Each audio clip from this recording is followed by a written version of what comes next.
சோளிங்கர் நீதிமன்றத்தில் வழக்கறிஞராக பணியாற்றி வந்த சக்கரவர்த்தி என்பவர் 2 தினங்களுக்கு முன்பாக கொடூரமாக சுட்டு படுகொலை செய்யப்பட்டிருக்கிறார். துவக்கத்தில் காவல்துறை அதை விபத்து என்று கூறினார்கள். அதற்கு பிறகு நடைபெற்ற விசாரணையில் மிகவும் அதிர்ச்சிக்குரிய தகவல் வந்திருக்கிறது.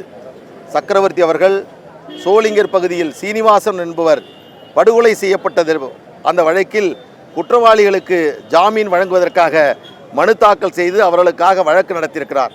அதன் காரணமாக முன்விரோதமாக இன்றைக்கு சக்கரவர்த்தி படுகொலை செய்யப்பட்டிருக்கிறார். நீதிமன்றம் முடிந்து அவருடைய வீட்டுக்கு வெள்ளை பேண்ட் வெள்ளை சட்டையுடன் வழக்கறிஞர் உடையுடன் அவருடைய வீட்டுக்கு இருசக்கர வாகனத்தில் செல்கின்ற பொழுது அவர் பின்னால் தொடர்ந்து வந்த 2 நபர்கள் கையில் துப்பாக்கியை கொண்டு அவர் தலையிலே சுட்டு அவரை படுகொலை செய்திருக்கிறார்கள். இது மிகவும் கண்டனத்திற்குரியது. தமிழக அரசு உடனடியாக வழக்கறிஞர்கள் பாதுகாப்பு சட்டத்தை உடனடியாக தமிழ்நாட்டில் நடைமுறைப்படுத்த வேண்டும், கொண்டு வர வேண்டும் என்று இந்த போராட்டத்தின் மூலமாக கேட்டுக்கொள்கிறோம்.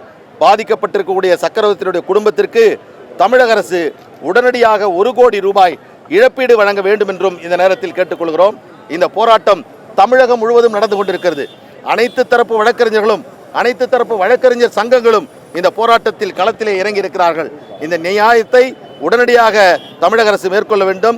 இந்த கொலைக்கு பின்னால் இருக்கக்கூடியவர்கள், இந்த துப்பாக்கி கலாச்சாரம் தமிழ்நாட்டில் வருவதற்கு காரணமாக இருக்கக்கூடியவர்கள், தமிழ்நாட்டில் அனுமதி இல்லாமல் ஒரு துப்பாக்கி கூட இல்லாத நிலையை காவல்துறை கொண்டு வர வேண்டும் என்று இந்த போராட்டத்தின் மூலமாக தமிழக அரசை நாங்கள் கேட்டுக்கொள்கிறோம்.